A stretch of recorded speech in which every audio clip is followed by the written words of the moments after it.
Hello guys, we're just here, just having a conversation. Hello guys, it's Toye and Mike here. We just thought we'd just film a really short video, really talking about OGGM and how we started. So obviously Mike cued it at the very beginning, way back in the first missionary trip. So I thought we'd just have a discussion about how OGGM really started. When was the first missionary trip?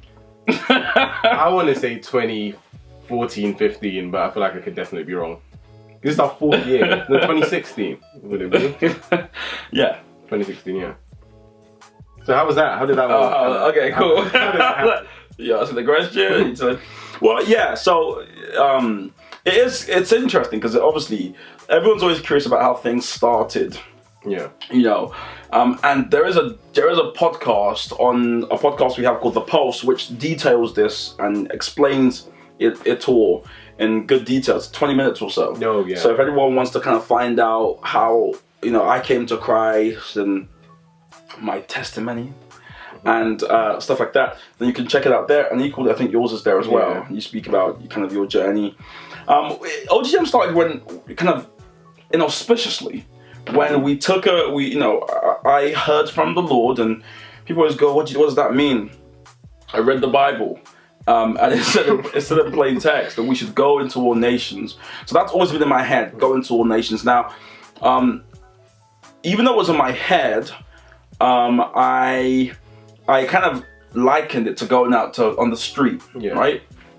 Until I was, on my laptop once, and I felt strong impression saying, go to Tenerife. And now I had never been to Tenerife, and as I explained in the podcast, I have no business there. I don't know anyone there. It's not like I've, dreamt about. I mean, literally, it came out of nowhere.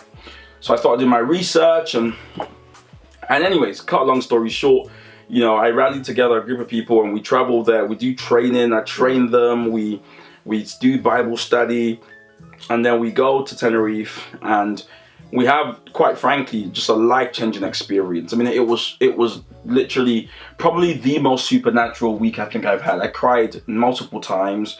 Lots of weird things happened, and not really weird things. These are things I've come to know are just kind of Christian things, but back then it was like I'd never experienced such a heightened sense of Christianity. We were evangelizing from generally something like 10 p.m. all the way to 4 a.m. sometimes, and we would split it up. Half would pray and half would evangelize, and we'd switch every hour, and just lots of kind of, and then during the day we'd study the Bible all day long, fall asleep, study again. So it was like, oh my God, it was such a heightened experience, and we saw lots. We saw people come to Christ. We visited homeless shelters where people said things that have pretty much shaped my whole life. Like, I still run off the juice from that week.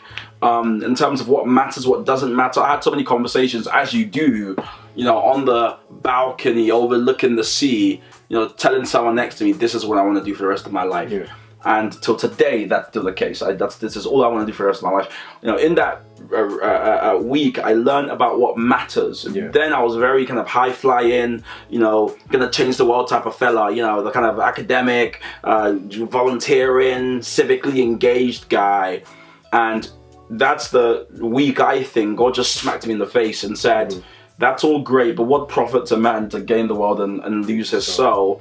But equally, what's not just the return on investment for what you're doing, but what's the kingdom return on investment? All the stuff you're building, what does it add up to? Where does it matter? Because if I'm honest, a lot of my drive before was to be successful and great, and if you ask me, well, why, I'd be like, because I think I should be. Yeah. That was really the end of the reasoning. Whereas that trip helped me understand the real purpose of my life, to enjoy God, to glorify Him, to invite other people into that dance, to help them understand what it means to enjoy God through the deepest, hardest trials, but also the greatest times. Yeah. So that's how. So we came back, and we were like, well, this was life changing. We ought to do something about this. Let's now build a structure that allows us to provide that same life changing experience for people. And it's a pleasure, and it's always a joy, and it's ridiculously humbling to say that like thousands of people since that trip have had similar life-changing experiences. Yeah. So I guess since that trip, that was just about 4 years ago, OGGM has changed quite drastically. So now it's not just a mission trip we do once a year. There's a lot of other events that we do. So we have obviously a yearly retreat. We have an editorial team now who do podcasts, articles. So I guess the question is then, how does that one experience of going on that first mission trip, how is that kind of shaped the next 4 years, or that mindset that everything else we do comes from that mission trip? Yeah. Do you see a relationship there at all? Oh yeah. I mean, I actually probably wouldn't use the word drastic, if I'm honest. I would say we've grown and like matured into lots of different forms. So I think what you always need initially is, so when I was young, I read a lot about God. I just did. I loved reading. I was a vivacious reader, they would call it. I've read all day long, and I just loved reading books. And it's quite funny because throughout university, I kept on making the joke to some friends that everything I know is literally from when I was a child. Like that childhood period, I learned so much that it pretty much carried me throughout university, to be quite frank, especially as it pertains to things of God. All my quotes were from when I was, 11, 12, 13, 14. All the experiences were from 11. So that was, I knew God, but the real passion and zeal to just die on the line almost, I don't think I had. So what that trip did for me anyways was helped me really get that Mike, you've organized a mission trip in like 4 weeks for 10 people, like in another country with a language you don't speak. Like I was like, oh gosh, like I really can't. It was hard work. I don't want anyone to think we just went on abroad and just chilled. No, it was really hard work. So the trip helped me marry two parts of myself. One is that kind of understanding, reading the Bible, whatever, and the second part was the doing something about it. And I think what OGGM now does, by virtue of that initially, but now having added so many other people into the dance and having other people be part of the whole process, is now we get it that we are not just to know God in our heads, we have to do something about it. Hence why our mantra is know the gospel and preach the gospel. The first is to know, to understand, to study, and then following from that should be this desire in you to exposit, to share, to make it known. So all the different things we do now are all geared towards one, helping people know the gospel, and that's what the editorial serves, and all these other things. But then two, we do a lot of work helping people share it, i.e. equipping them.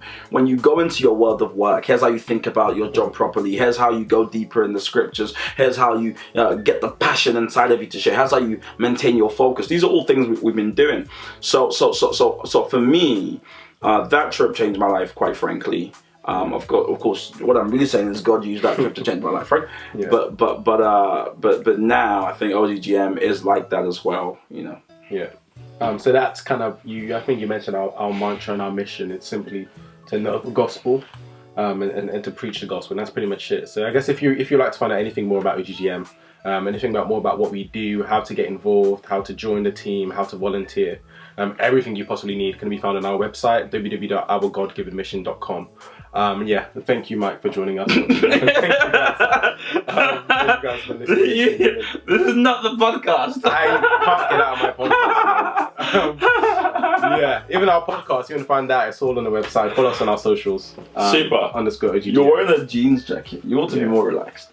I'm very relaxed. But you're